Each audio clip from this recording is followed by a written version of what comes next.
जय हिंद एवरीवन। अगर आप पूरे भारत में किसी भी राज्य से हो, आप तैयारी कर रहे हो इंडियन आर्मी की, आपका सपना है आर्मी में जाने का, तो प्यारे दोस्तों आपके लिए देखो बड़ी खुशखबरी है। अगर आप हमसे जुड़े हो तो मेरा ये कर्तव्य है कि भाई आपको जो है सेना भर्ती से रिलेटेड जो भी जानकारी होती है, जो भी भर्ती आती है आर्मी की परमानेंट वैकेंसी, उनके बारे में भाई आपको बता देता हूँ। मैं आर्मी में वैकेंसी निकली है, ग्रुप सी के पदों पर भर्ती है। पर यहाँ पर हम बात करें, ये भर्ती आपकी परमानेंट है। परमानेंट के साथ साथ में भाई इसका रजिस्ट्रेशन जो है आपका ऑनलाइन होगा। ये कोई ऑफलाइन भर्ती नहीं है, ये आपकी ऑनलाइन भर्ती रहने वाली है। खुशी की बात आप सभी के लिए ही रहेगी। इसलिए सारे भाई से जितने भी भाई हमसे जुड़े हैं सभी से रिक्वेस्ट है कि भाई अपना फॉर्म अपनी क्वालिफिकेशन के अकॉर्डिंग आप फिल कर लेना। इसमें मैं आपको ए टू जेड जानकारी दूंगा। ए टू जेड जानकारी जितनी भी है, कैसे फॉर्म अप्लाई करें, किस तरीके से, जो भी आपको पूरी की पूरी बात आपको यहाँ पे बताने वाला हूँ। उसके बाद हम बात करते हैं यहाँ पे कि आपकी जो भर्ती है वो मिनिस्ट्री ऑफ डिफेंस के अंदर रहने वाली है। और यहाँ पे हम बात करें कि आपकी भर्ती का जो नोटिस है जारी हो चुका है, ग्रुप सी के पदों पे आपकी भर्ती होनी है। फार्म की स्टार्टिंग डेट यहाँ पे लिखी है 7 जनवरी से फार्म भरने स्टार्ट हो गई है। और लास्ट डेट यहाँ पे 6 फरवरी रहने वाली है। ये इनकी ऑफिशियल साइट है यहाँ पे आर्मी DGAFMS की। यहाँ पे आप चाहो तो जाके भी चेक कर सकते हो, यहाँ पे भी आपको जानकारी मिल जाएगी। ये ऑफिशियल नोटिफिकेशन ही मैं आपको पढ़ के रीड करके बताऊँगा। इसमें जो भी जानकारी है आपको सब कुछ A to Z मिल जाएगी। वीडियो एंड तक वॉच कर लेना। यहाँ पे अकाउंटेंट की वैकेंसी है। सैलरी यहाँ पे आप देखते रहना, 29,200 से 92,300 तक। स्टेनोग्राफर की है, यहाँ पे सैलरी रहेगी आपकी 25,500 से 81,100 तक। यहाँ पे आप अपनी जो है वैकेंसी देखते रहना। यहाँ पे EWS टोटल वैकेंसी भी है, यहाँ पे कितनी कितनी है ये यहाँ पे लिखा है टोटल। उसके बाद किल रखी है, यहाँ पे सैलरी रहेगी 19,900 से 63,200 तक। स्टोर कीपर की यहाँ पे सैलरी लेवल 2 की रहेगी 19,900 से 63,200 तक। और 24 वैकेंसी रहेगी। फोटोग्राफर के लिए लेवल 2 की सैलरी मिलेगी सेम, यहाँ पे एक ही वैकेंसी है। फायरमैन के लिए यहाँ पर लेवल 2 की वैकेंसी सैलरी मिलेगी। टोटल वैकेंसी 5 है। उसके बाद यहाँ पे हम बात करें कुक की, कुक में भी लेवल 2 की सैलरी मिलेगी और यहाँ पे आपकी वैकेंसी ओनली 4 है। लैब असिस्टेंडेंट की बात करें, यहाँ पे लेवल 1 की सैलरी मिलेगी, एक वैकेंसी है। मल्टीटास्किंग स्टाफ में 29 वैकेंसी है और लेवल 1 की सैलरी मिलेगी।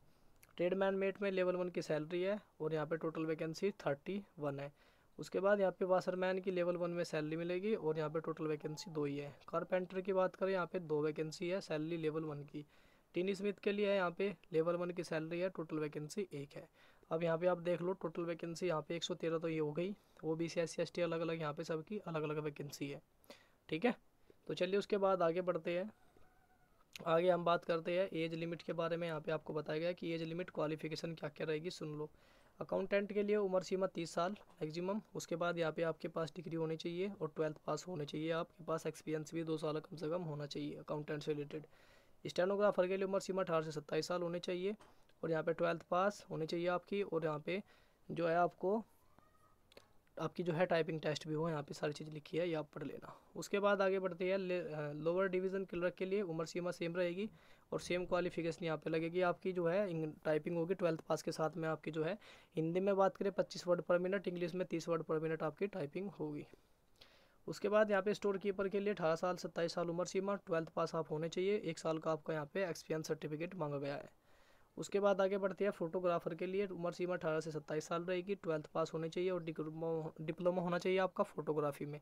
ठीक है, और यहाँ पे लिखा है फायरमैन के लिए उम्र सीमा 18 से 25 होनी चाहिए और यहाँ पे ओनली आपकी जो है 10वीं पास रखी गई है, ना कोई आपका डिग्री ना कोई डिप्लोमा यहाँ लगेगा आपका। यहाँ पे उम्र सीमा की बात में, उम्र सीमा के बाद जो ऐसी वैकेंसी दूसरी फायरमैन की है जिसमें यहाँ पे हाइट का भी जिक्र किया गया है, 165 सेंटीमीटर आपकी हाइट होनी चाहिए मिनिमम। और यहाँ पे 155 सेंटीमीटर फीमेल के लिए रखी गई है और 5 सेंटीमीटर का चेस्ट एक्सपेंशन भी आपका होना चाहिए, ये लड़कों के लिए है। और टोटल यहाँ पे पूरा फिजिकल इन्होंने डिस्कस किया है। तो वेट की बात करें, मिनिमम आपका 50 kg वेट होना चाहिए और यहाँ पे लड़कियों के लिए 63 kg वेट यहाँ पे होना ज़रूरी है। चेस्ट की बात करें आपकी 81 और फुल करें यहाँ पे एक्सपेंशन 3.5 का टोटल होने चाहिए आपकी 85 सेंटीमीटर। उसके बाद यहाँ पे फिजिकल के बारे में बताया गया है, 63 kg वेट उठाना है और यहाँ पे आपको 183 मीटर की दूरी कवर करनी है 96 सेकंड में। 2.7 मीटर का आपको यहाँ पे जो है गड्ढा भी कूदना है। उसके बाद आपको 3 मीटर जो है रस्सा भी चढ़ना है।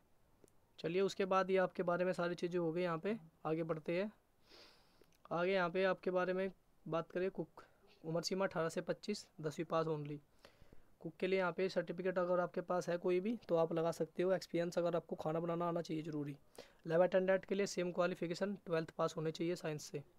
मल्टीटास्किंग स्टाफ के लिए 18 से 25, मैट्रिकुलेशन पास ओनली। ट्रेडमैन मेट के लिए 18 से 25 और यहाँ पे आपकी 10वीं पास होनी चाहिए ओनली, और अपने ट्रेड से रिलेटेड आपके पास सर्टिफिकेट होना चाहिए। यहाँ पे लिखा है अगर आप ट्रेड में भरो, फिटर में, वेल्डर में, किसी भी ट्रेड में आप फॉर्म भरो तो उनसे रिलेटेड आपके पास सर्टिफिकेट होना चाहिए ओनली। यहाँ पे बात करें हम वाशरमैन के लिए 18 से 25 और ओनली 10वीं पास, कोई डिग्री कोई डिप्लोमा कुछ नहीं। कारपेंटर के लिए उम्र सीमा 18 से 25 और यहाँ पे 10वीं पास रखी गई है और सर्टिफिकेट होना चाहिए। 3 साल का एक्सपीरियंस भी मांगा गया है कारपेंटर को। टीन एंड स्मिथ के लिए उम्र सीमा 18 से 25 और यहाँ पे 10th पास होनी चाहिए, 3 साल का एक्सपीरियंस और साथ में सर्टिफिकेट भी होना चाहिए टीन एंड स्मिथ का। तो ये सारी जानकारी आपको जो मैंने दे रहा हूँ, ये आपके लिए एक एक जानकारी आपके लिए इंपॉर्टेंट है। क्वालिफिकेशन के अकॉर्डिंग मैं आपको बता रहा हूँ क्या क्या होना चाहिए। उसके बाद यहाँ पे छूट मिलेगी 3 साल की ओबीसी को, SC ST को 5 साल की छूट है, 10 साल की छूट मिलेगी। फिजिकली हैंडीकैप को यहाँ पे छूट मिलेगी 5 साल की। उसके बाद यहाँ पे हम बात करें सिलेक्शन ऑफ मोड, आपका यहाँ पे सिलेक्शन प्रोसेस कैसे होगा। तो सबसे पहले हम बात करें यहाँ पे आपका फर्स्ट नंबर पर ही आपका एग्जाम होगा। 100 क्वेश्चन आपसे पूछे जाएंगे और ये 100 ही नंबर के आपके क्वेश्चन रहने वाले हैं, यहाँ पे उन्होंने मेंशन कर दिया। उसके बाद आपका टाइपिंग टेस्ट, ट्रेड टेस्ट वगैरह जो भी है वो होगा। दूसरे नंबर पे हम बात करें यहाँ पे फिर रिटर्न एग्जाम के बारे में। रिटर्न एग्जाम यहाँ पे आपको बताया गया है कि क्या क्या आपसे पूछा जाएगा। ये भी बहुत अच्छी बात है कि उन्होंने सारी चीज़ें मेंशन कर रखी है। तो सबसे पहले यहाँ पे आपका जो एग्ज़ाम होगा उसमें कौन कौन से सब्जेक्ट आएंगे, 4 सब्जेक्ट। सबसे पहले हम बात करें जी के आएगी 25 क्वेश्चन, और भाई यहाँ पे इंग्लिश है। अभी इन्होंने मेंशन नहीं किया कितने क्वेश्चन कितने आएंगे, ये मेंशन नहीं है फिलहाल। जी के है, इंग्लिश है, उसके बाद यहाँ पे आपका मैथ है और आपकी जो है यहाँ पे रीजनिंग। ये आपके 4 सब्जेक्ट यहाँ पे आने वाले हैं। इन 4 सब्जेक्ट्स में से आपका जो है एग्ज़ाम आएगा। उसके बाद आगे देखते हैं कुछ आपके जनरल इंस्ट्रक्शन दे रखी है। तो ये फुल नोटिफिकेशन है भाई, इतना इन्होंने यहाँ पे दिया है। तो ये भर्ती थी, सभी इसमें फॉर्म अप्लाई कर सकते हैं। ऑल इंडिया के लिए वैकेंसी रहने वाली है। खुशी की बात यह है कि ये परमानेंट है और इसमें सारी बेनिफिट आपको, सारी सुख सुविधाएं आपको मिलेगी। और एक बात करें, किसी भाई का कोई डाउट है, कोई क्वेश्चन है, तो भाई सुबह मैं 8 बजे के 20 मिनट या 25 मिनट के समथिंग है, मान के चलो आप 8 बज के 30 मिनट, इस टाइम पर भाई मैं मॉर्निंग में लाइव आता हूँ। तो आप भाई लाइव सेशन में मुझसे जुड़ सकते हो, जो भी आपका डाउट है तब वहाँ पे हम क्लियर करेंगे।